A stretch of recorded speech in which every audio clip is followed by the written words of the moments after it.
Welcome to Bitesized Audio. I'm Simon Stanhope. I'm an actor and audiobook narrator, and I've recorded all the stories on this channel. Classic English short stories, mostly from the Victorian and Edwardian eras. If you enjoy this content, please subscribe, like, share, leave a comment if you'd like to, and thank you for listening.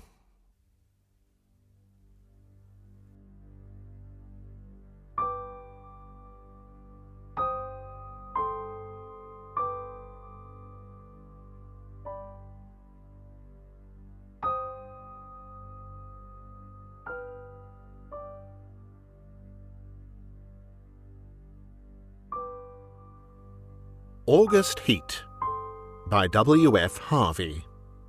Read by Simon Stanhope. Feniston Road, Clapham, August 20th, 1900.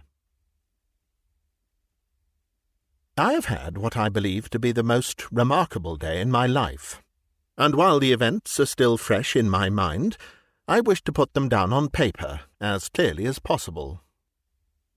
Let me say at the outset that my name is James Clarence Withencroft. I am 40 years old, in perfect health, never having known a day's illness. By profession I am an artist, not a very successful one, but I earn enough money by my black and white work to satisfy my necessary wants. My only near relative, a sister, died 5 years ago, so that I am independent. I breakfasted this morning at 9, and after glancing through the morning paper, I lighted my pipe and proceeded to let my mind wander, in the hope that I might chance upon some subject for my pencil.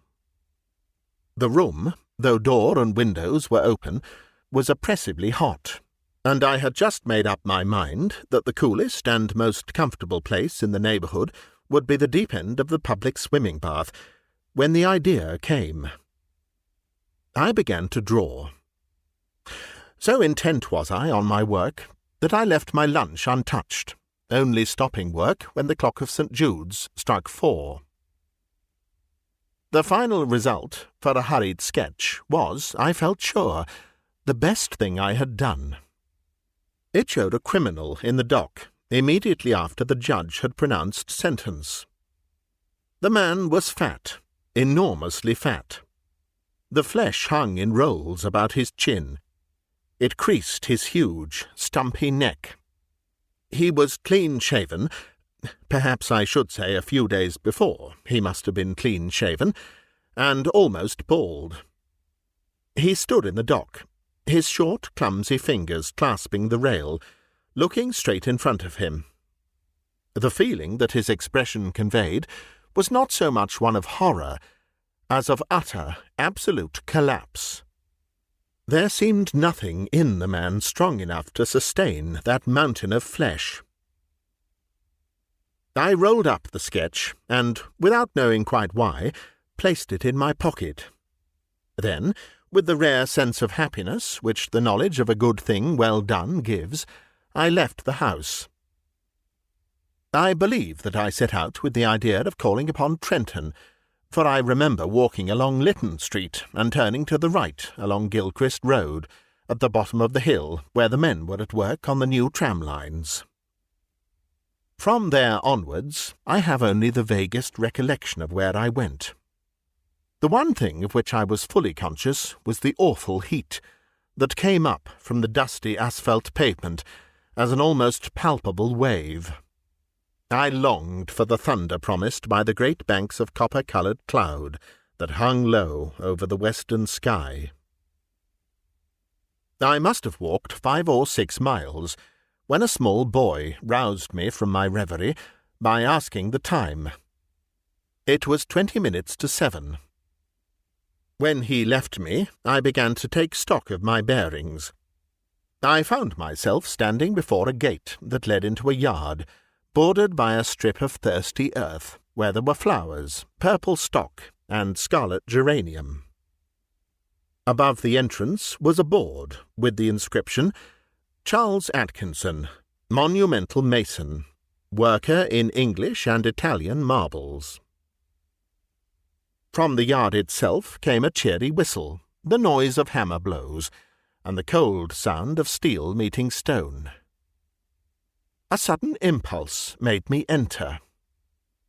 A man was sitting with his back towards me, busy at work on a slab of curiously veined marble. He turned round as he heard my steps, and I stopped short. It was the man I had been drawing, whose portrait lay in my pocket. He sat there, huge and elephantine, the sweat pouring from his scalp, which he wiped with a red silk handkerchief.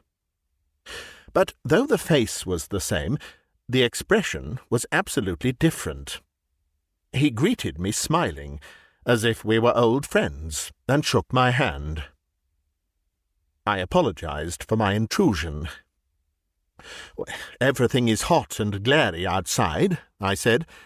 "This seems an oasis in the wilderness." "I don't know about the oasis," he replied, "but it certainly is hot as hell. Take a seat, sir." He pointed to the end of the gravestone on which he was at work, and I sat down. "Well, that's a beautiful piece of stone you've got hold of," I said. He shook his head. "In a way it is," he answered. "The surface here is as fine as anything you could wish, but there's a big flaw at the back, though I don't expect you'd ever notice it.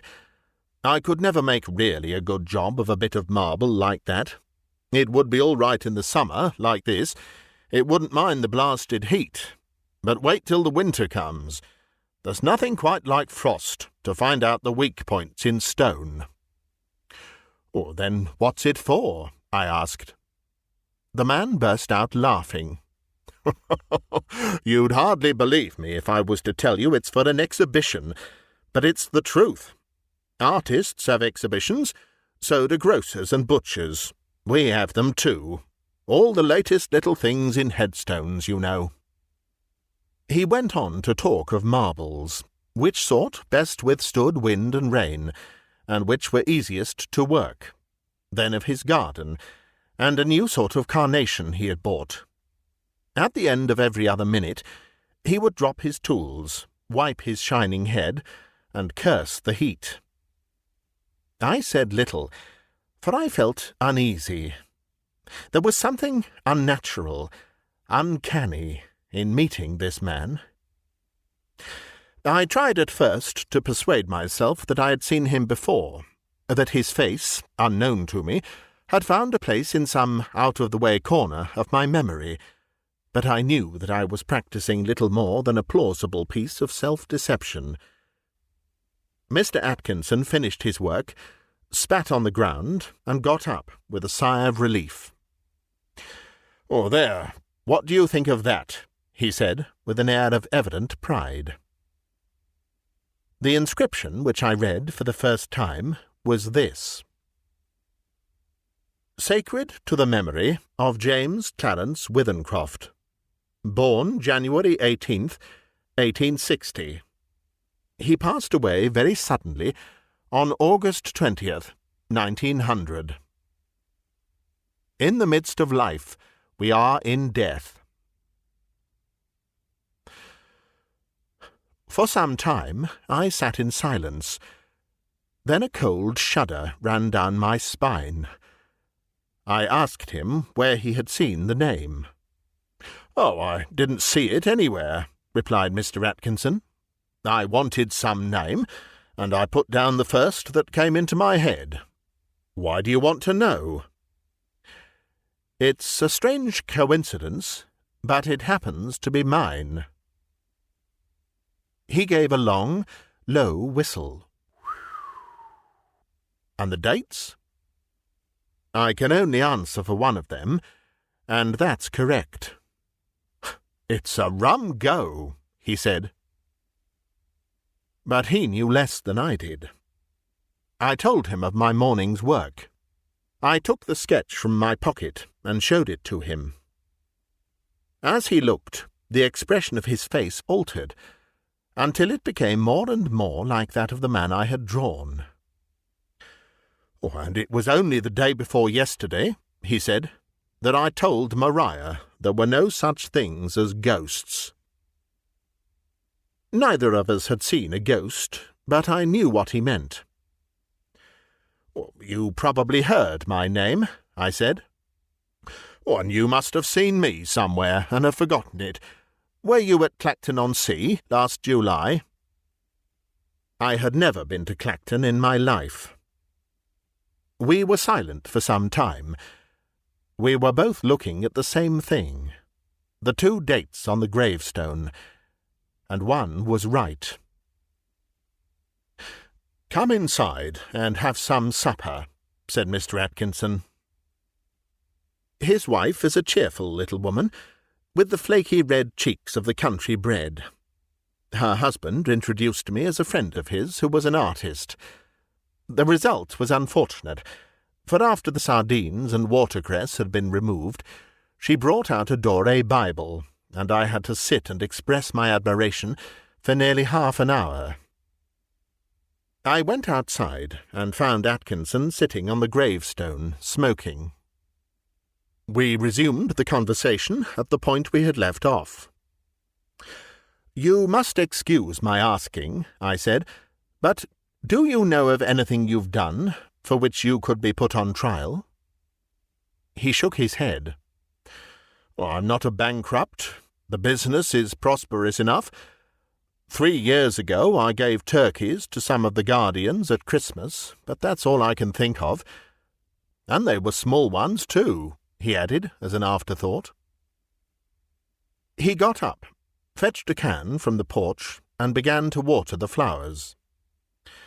"Twice a day regular in the hot weather," he said, "and then the heat sometimes gets the better of the delicate ones. And ferns, good Lord, they could never stand it. Where do you live?"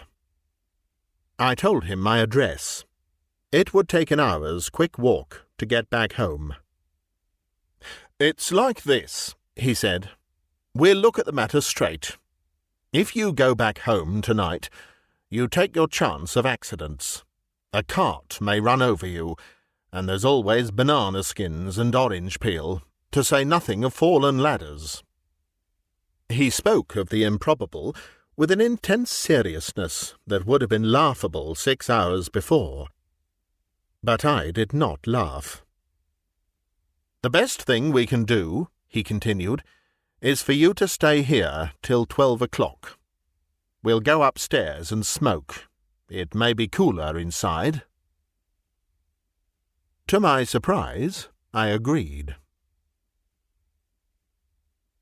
We are sitting now in a long, low room beneath the eaves.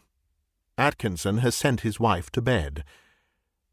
He himself is busy sharpening some tools at a little oilstone, smoking one of my cigars the while. The air seems charged with thunder.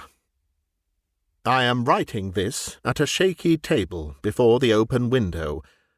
The leg is cracked, and Atkinson, who seems a handy man with his tools, is going to mend it as soon as he has finished putting an edge on his chisel. It is after 11 now. I shall be gone in less than an hour. But the heat is stifling.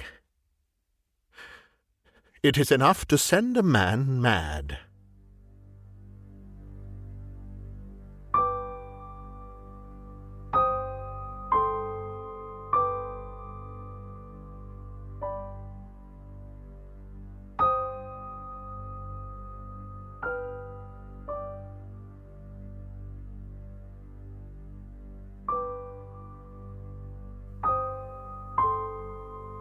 You've been listening to a bite-sized audiobook, read by me, Simon Stanhope.